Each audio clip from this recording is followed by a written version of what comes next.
Good morning, students. How are you? I hope you all are fine. Students, in our last class, we completed chapter number 4 and its understanding. Okay, and today we will do the today we will do the book exercise of same chapter. Okay, now first of all, we will do word meanings. These are called keywords. Okay, ये keywords जो हैं आपको अपने book में write down करने हैं. Okay, after the notes, I hope you all have prepared notes, and after that you will write the word meanings. Okay, the words are on your screen and their meaning is also on your screen. First word is a malleability. The what is the meaning of malleability? The property by which substance can be beaten into the sheet are called malleability. Next one is a brittleness, the property by which substance can be broken into the piece. Okay, now third word is ductility, the property by which substance can be drawn into thin wire is known as ductility. Sonority, the property by which substance can produce a ringing sound when they are struck with a hard object is called sonority. Now corrosion, the process in which the atmospheric moistures and gases slowly eat away the surface of metal are known as corrosion. Now activity series, the arrangement of metal in the decreasing order of the reactivity is called activity series. Now displacement reaction.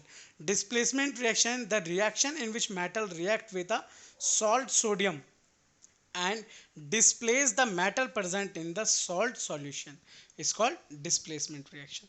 Now it's a turn of book exercise. The first question of book exercise is choose the correct option for each of the following.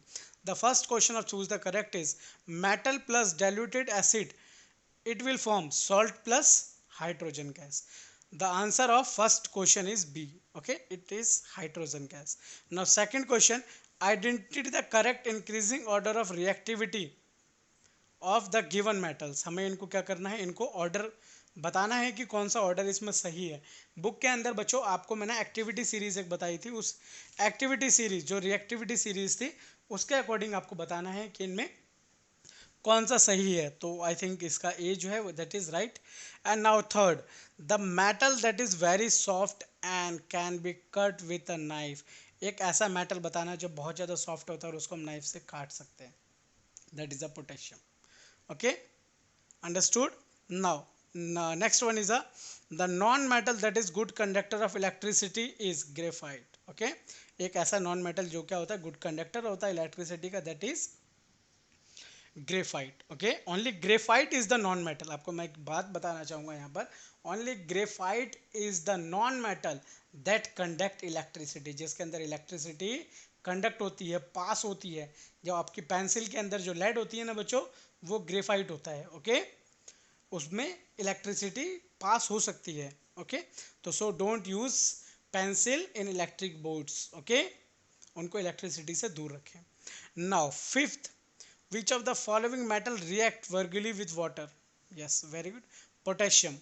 Potassium is virtually with water.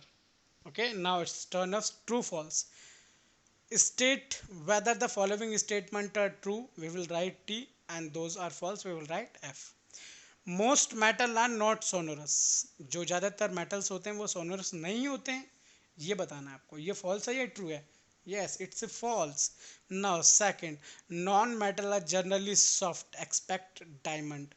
Yes, it is true. ज़्यादातर non-metal soft होते हैं, but जो diamond है, diamond is the hardest substance that are hardest. Okay, and only diamond बहुत ज़्यादा hardest होता है, non-metal है वो. Non-metal are good conductor of electricity. Expect carbon. False. Non-metal bad conductor होते हैं. Okay, fourth, highly reactive metal displace less reactive. Yes, true. Iodine shows luster. True. Now for C part, fill in the blanks with correct word. First part is the property by which substance can be beaten into the sheet is called, अभी मैंने आपको word meaning में बताया था, malleability. Malleability जब हम किसी भी सब्सटेंस को उसको पीट पीट के हम उसे एक शीट के अंदर चेंज करते हैं, that is called malleability. Second one is a same, इसका अपोजिट क्वेश्चन है, the property by which substance can be draw into the wire. जब उसको हम ड्रॉ करते हैं, उसको पीट पीट के हम ड्रॉ करते हैं, वायर के अंदर चेंज कर देते हैं, that is called ductility. Next, the metal present at the top of activity series is potassium. Okay, जो टॉप पे है एक्टिविटी सीरीज के अंदर वो है potassium. Metallic oxide are basic in nature. Metallic oxides क्या होते हैं बच्चों, वो नेचर में बेसिक होते हैं।